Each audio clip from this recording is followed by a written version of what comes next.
Hi there. What we're trying to do today is build a basic model of the abdomen in order to understand the layers of the abdomen, so that we can interpret cross-sectional imaging better. The first layer of the abdomen is the bones, which are shown here. The bones that are important to the abdomen include the lumbar spine, the sacrum, the coccyx, and the bones of the pelvic girdle or hip bones.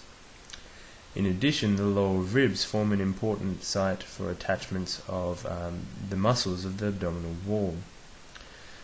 The second layer of the abdomen, after the bones, is the muscles of the posterior abdominal wall. These muscles include firstly the iliacus muscle. The iliacus muscle fills in the it fills in the space of the iliac fossa on either side. And the next muscle is the quadratus lumborum muscle. Now the quadratus lumborum muscle fills in the space between the 12th rib and the iliac crest on either side, which is shown here. The next muscle is the psoas major muscle, which fills in the gap between the vertebral bodies and the transverse processes. So if we put in the muscles here, we can see them. The transverse processes which we saw before aren't there anymore. So in front of this layer now we have the muscle. We have the big vessels of the abdomen. Now the big vessels of the abdomen include the abdominal aorta and the inferior vena cava on its right. Both these vessels below divide into common iliac vessels. And in front of, I should have mentioned, in front of the inferior vena cava above, you have the hepatic portal vein. Both these vessels below, like both the aorta and the inferior vena cava, divide into common iliac vessels, which in turn divide into internal iliac and external iliac vessels. So that's internal iliac and that's external iliac vessels. In front of the big vessels of the abdomen, you have retroperitoneal viscera. Now the retroperitoneal viscera consists of mainly the ureters firstly, and above you have the suprarenal glands and kidneys. Now the kidneys lie on the quadratus lumborum muscle with their hyla along the lateral border of the psoas major. In front of the kidneys, you have firstly the pancreas. Now the pancreas extends from the hilum of the right kidney almost across the front of the inferior vena cava, portal vein, abdominal aorta, and then across to the front of the left kidney before then passing to the hilum of the spleen, which lies over here. Wrapped around the head of the pancreas, which is this part of the organ here, is the duodenum. So the duodenum has four parts. It has a first part which passes backwards and horizontally, a second part which passes downwards, a third part which passes to the left and horizontally, and a fourth part which passes upwards.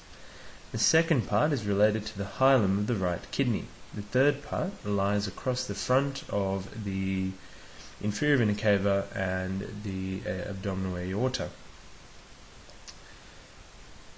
In addition to these retroperitoneal organs, we also have the ascending colon and descending colon.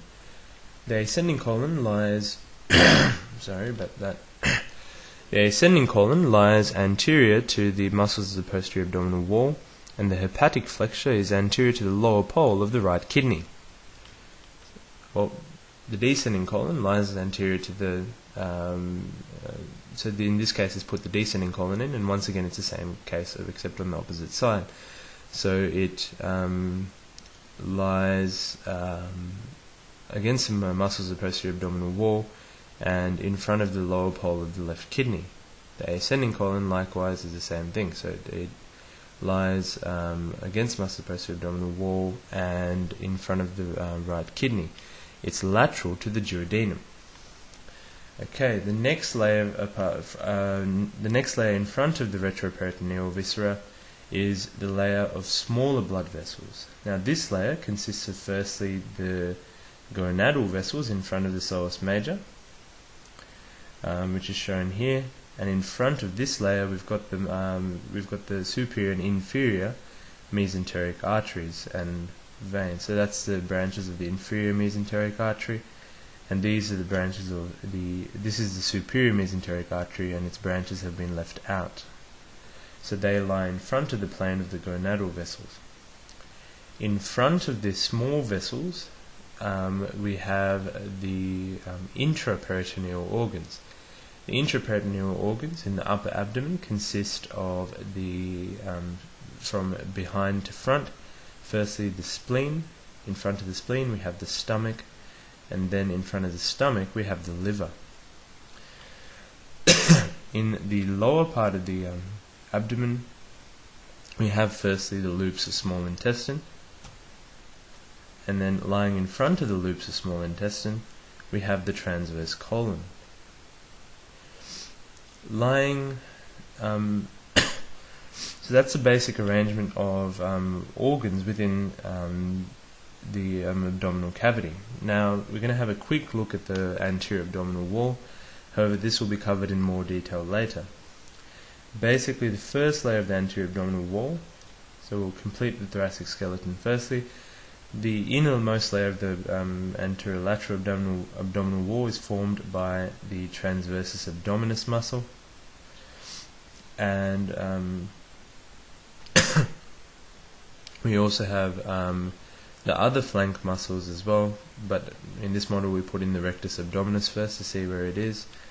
So rectus abdominis is two strap-like muscles in the midline, and then you've also got the other flank muscles as well around the side.